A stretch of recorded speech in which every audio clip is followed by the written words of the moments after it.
ಅಪ್ಪ ಅವನು ಹಣ ಹಣ ಕೊಟ್ಟಿದ್ದಾನೆ. ಏನಾಯ್ತು? ಇವತ್ತು ಆ ಬಡ್ಡಿ ಮಗ ಹಣ ಕೊಟ್ಟಿಲ್ವಾ? ಹಣ ಬೇಕಾದಾಗ ಬೀದಿ ನಾಯಿ ತರ ಬಾಲ ಅಲ್ಲಾಡ್ಸ್ಕೊಂಡ್ ಬರ್ತೀಯ. ಈಗ ಮನೆ ಬಾಗ್ಲಿಗೆ ಬರ್ಬೇಕಂತ ಕೇಳಿ 4 ಹೊತ್ತು ಅವನಿದ್ದಲ್ಲೇ ಹೇಳ್ಕೊಂಡು ಬರ್ಬೇಕಿತ್ತು.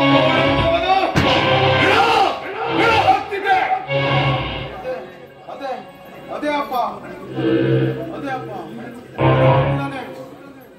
ಹಾಗಾದ್ರೆ ಮತ್ತೇನಾಯ್ತು? ಅದೇ ನಮ್ ಪ್ಲಾನ್ ಎಲ್ಲ ಹಾಳಾಗೋಯ್ತು. ಆ ಸದನ ಮಗ ಸೂರ್ಯ ನಾನು ಹೊಟ್ಟೆಗೆ ಬೆಂಕಿ ಕೊಟ್ಟ.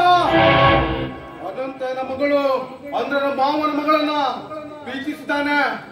ಅಂದ್ರೆ ನೀನು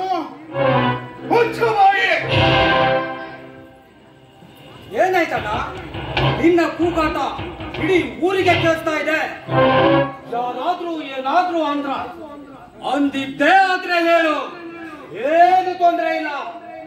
ಆದ್ರೆ ಬೆಳಗಿನ ಸೂರ್ಯೋದಯ ಅವರು ನೋಡುವುದೇ ಇಲ್ಲ.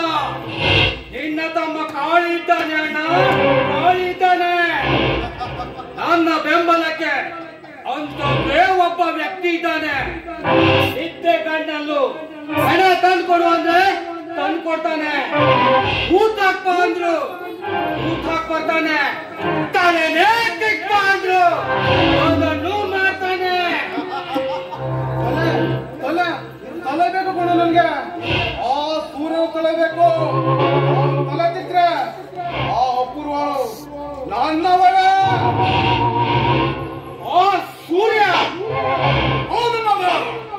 ಅವನು ಹೇಳ್ತಾ ಇರೋದು ಸರಿಯಾಗಿದೆ.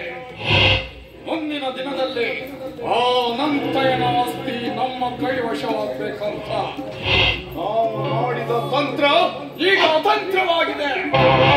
ಅವಳು ಸ್ವತಂತ್ರವಾಗಿ ಆ ಸೂರ್ಯನ ಜೊತೆ ಸೇರಿ ಅವರಿಬ್ರು ಪ್ರೇಮ ಪಕ್ಷಿಗಳಂತೆ ಹಾರಾಡ್ತಾ ಇದ್ದಾರೆ. ಹಾಗಾದ್ರೆ ಎಷ್ಟು ವರ್ಷ ಕಾಲ ದೂರವಾಗಿದ್ರು ಪರವಾಗಿಲ್ಲ. ನಮ್ಮ ಕೆಲಸ ಆಗ್ಬೇಕಾದರೆ ನಾವು ಹೋಗ್ಲೇಬೇಕು.